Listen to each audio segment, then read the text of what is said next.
تو جیسے اسلام یہ چاہتا ہے کہ ہمارا لباس پاک رہے, ہماری باڈی پاک رہے, ہمارے دانت صاف رہیں, بدبو سے ہماری حفاظت رہے, تو اسی طرح اسلام یہ چاہتا ہے کہ ہم کھائیں بھی پاکیزہ چیزیں.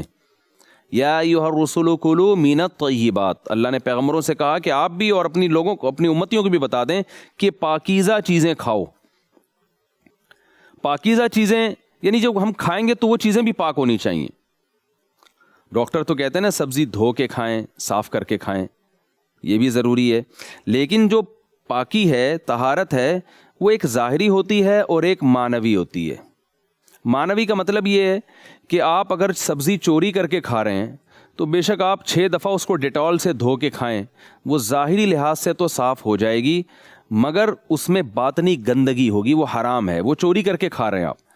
تو کسی کا مشہور لطیفہ ہے نا, ایک آدمی نے مرغی چوری کی اور الٹی طرف سے ذبح کر رہا ہے اس کو.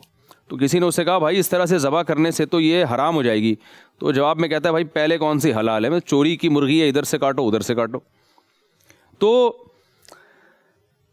اللہ تعالیٰ نے ہمیں یہ بھی حکم دیا کہ جیسے ڈاکٹر مشورہ دیتے ہیں ظاہری گندگی سے چیز صاف ہونی چاہیے, یہ بھی ضروری ہے, لیکن باطنی گندگی سے بھی وہ مال پاک ہونا چاہیے جو آپ استعمال کر رہے ہیں.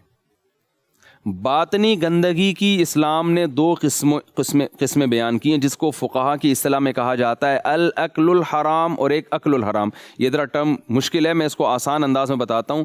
ایک یہ کہ ایک چیز ایسی ہے جو بذات خود حرام ہے, وہ آپ کتنا ہی جو ہے وہ کچھ بھی کر لیں وہ حلال ہونے والی نہیں ہے.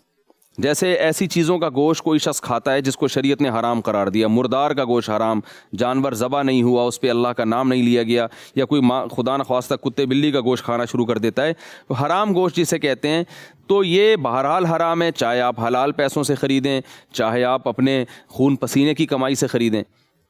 اور ایک حرام وہ ہوتا ہے کہ جو بذات خود تو حرام تھا, لیکن آپ نے اس کے حصول کا طریقہ ایسا اختیار کیا کہ جس طریقے کی وجہ سے وہ آپ کے لیے حرام ہو گیا.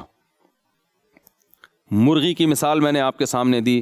مرغی حلال جانوروں میں سے ایک جانور ہے, اسے آپ جب بسم اللہ اللہ اکبر پڑھ کے ذبح کرتے ہیں تو وہ حلال طیب بن جاتا ہے, بشرطے کہ اپنے پیسوں سے مرغی آپ نے خریدی ہو.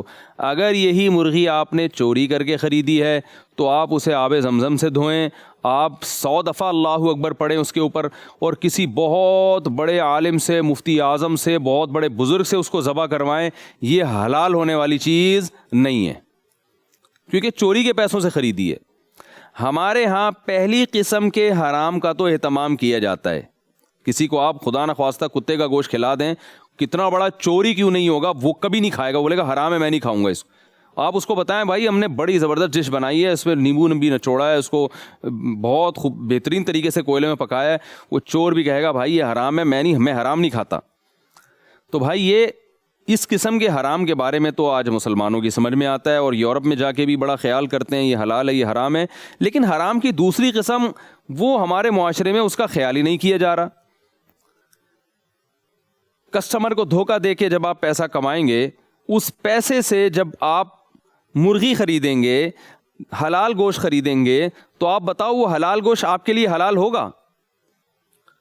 زمزم بھی اگر کوئی چوری کر کے پیتا ہے, مدینہ کی کھجوریں بھی اگر کوئی چوری کر کے کھاتا ہے, تو وہ مدینہ کی مبارک کھجوریں ہونے کے باوجود آپ کے لیے اسی طرح حرام ہوں گی جیسے ایک آدمی کے لیے کتے اور بلی حرام ہوتے ہیں. حالانکہ وہ تو زمزم ہے, وہ جو ہے وہ تو مدینہ کی کھجوریں ہیں. تو یہ والا حرام ہمارے معاشرے میں کرپشن کے ذریعے پیسہ کمانا, رشوت کے ذریعے پیسہ کمانا, کسی کسٹمر کو دھوکہ دے کے پیسہ کمانا, یہ والے حرام کو ہمارے معاشرے نے حرام کی فہرست سے ہی باہر نکال دیا ہے, اور اس پر حرام کی تعریف ہی ہمارے معاشرے میں صادق نہیں آتی.